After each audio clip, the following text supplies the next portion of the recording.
Eu sou Georgia de Iemanjá e essa é a Casa de Padilha 4.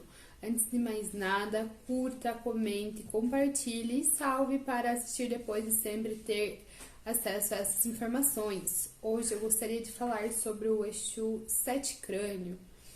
Então vamos partir do princípio. Se é sete, é rei e também superior. Então, Exu Sete Crânio se trata de uma entidade de outra dimensão, né? Então, o crânio é muito mais antigo que toda a humanidade. Antes mesmo dos dinossauros, já existia outra forma de vida, né?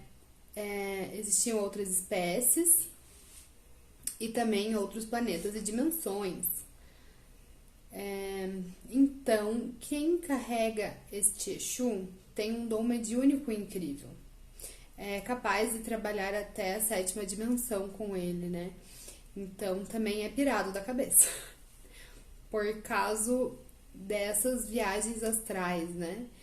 Então, quem carrega aí, geralmente, ó, doido da cabeça. O Exu Sete Crânio, ele viveu em dimensões superiores à nossa. Então, ele é muito mais antigo do que a gente possa compreender. Então, ele tem aí milênios e milênios de anos, né? E ele consegue ir até a sétima dimensão, que é a dimensão que está após a morte. Então, aí ele entra numa linha de trevosos, por isso que ele tem força e densidade. Mas não que ele seja uma entidade ruim. Realmente é pela sua força, né? Então, é um pouco difícil de entender esse Exu, mas os seus médios geralmente vão trabalhar as limitações da dor.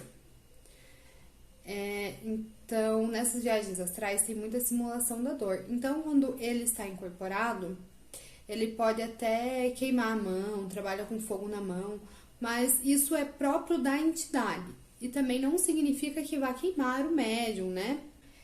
O Exu Sete Crânio trabalha com ciclos de vida, mas não somente com a morte, né? Porque a morte não é só física, não é só caixão, né? Existe mortes de ciclos. Então, para ele, é muito mais isso. Pode ser que realmente seja morte física, mas geralmente é o fim do ciclo para que se dê início a um outro. Então, isso é bem interessante, né? Então, dentro desse contexto, você tem que entender o Baluaê, que hoje é responsável pelas vibrações da vida e da morte, né?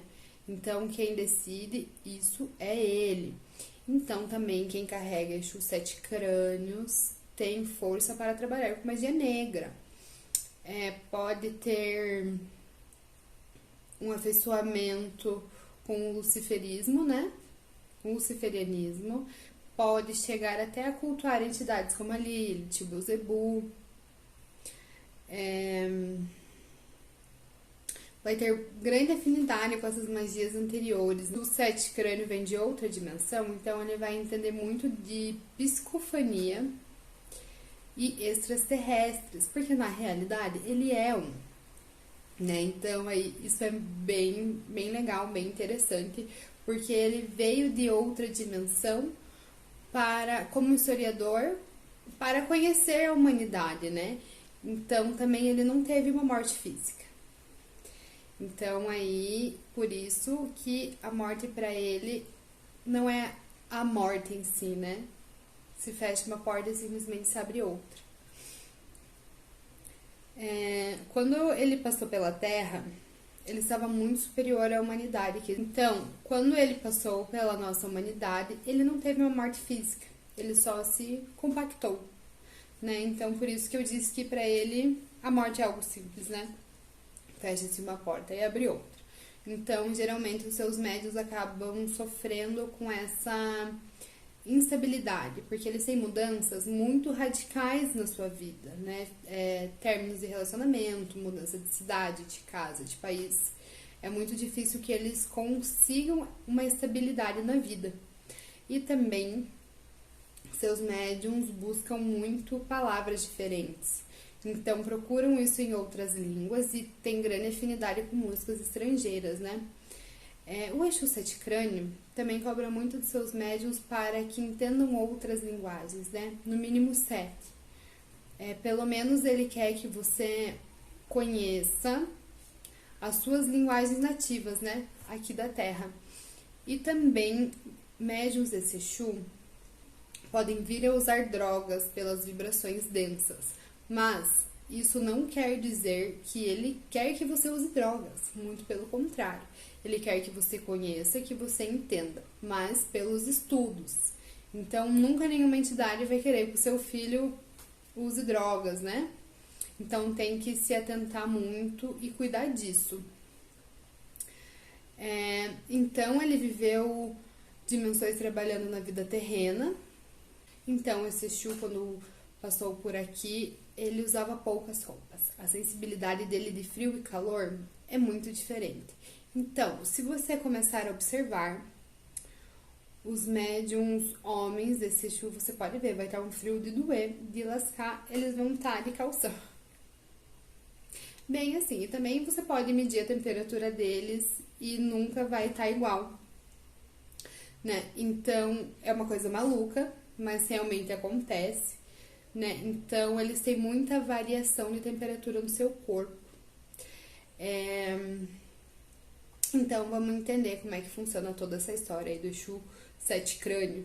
Então, ele viveu milhões de anos, por isso que ele é muito velho, né? E é difícil que a gente consiga ter uma maior compreensão disso. Como o processo de evolução dele é muito grande, para que a gente pudesse alcançar pelo menos um pouco disso, nós teríamos que viver pelo menos 300 anos. Para alcançar somente um pouquinho da evolução que ele tem, né? Então, realmente é algo assim fora do comum, ele é muito antigo, né? Então, também sobre a questão das línguas. Quanto mais línguas você entende, então mais fácil você consegue compreendê-lo, né? Então, aí, se você soubesse, por exemplo, todas as línguas para você entender uma linguagem extraterrestre, nossa, seria como falar o português ou qualquer outra língua normal, assim, terrena, né? Então, aí é isso que ele espera dos seus médiuns, que os médiuns se desenvolvam e aprendam quanto mais línguas puderem, né? É bem interessante. Então, aí, realmente, o que importa é a essência desse Exu é que ele era um grande historiador, né, vindo de outra dimensão para sondar a humanidade. E é por isso que ele marcava o seu corpo. Então, ele fazia marcas com algo quente ou com o fogo. Por quê? Porque ele começou a ver que quando ele pulava de uma dimensão para outra pelas fendas no espaço, ele conseguia levar esses registros junto com ele, né? Então, ele se marcava com o propósito de conseguir se lembrar, né? A fim de registrar as coisas que ele via aqui na humanidade. Então, quando pulava de uma dimensão para outra, ele se marcava ou com fogo ou com algo quente, conseguia, né, levar esses registros com ele. Então, também aí, depois que a gente entende o porquê das tatuagens, de sangrar o corpo e da tinta. Mas para isso teríamos que entrar em uma questão mais a fundo do ramo de tatuagem mesmo, né? Então, pra gente entender assim no literal, ele seria uma psicofania, realmente um extraterrestre, né? Por vir de outras dimensões. Mas geralmente quando ele se apresenta aos seus médiuns, ou vocês vão ver ele com o capuz todo preto, porque se você visse ele como realmente seria muito assustador, né? E também, aí dependendo do grau de evolução da pessoa. Então, quanto mais evoluído você é, mais bonito você vai vê-lo. E quanto mais você decai no seu grau de evolução, mais feio você vai enxergá-lo, né? Então, geralmente é assim com todos os guias. O Sete Crânios seria isso. Para entenderem melhor a história dos caveiras, assistam os outros vídeos dessa playlist. Tem história de quase todos da linhagem. E também, se precisarem de consultas e orientações, pode entrar em contato para agendamentos com os números que estão aqui embaixo ou pelas nossas redes sociais. Um axé da Casa de Padilha.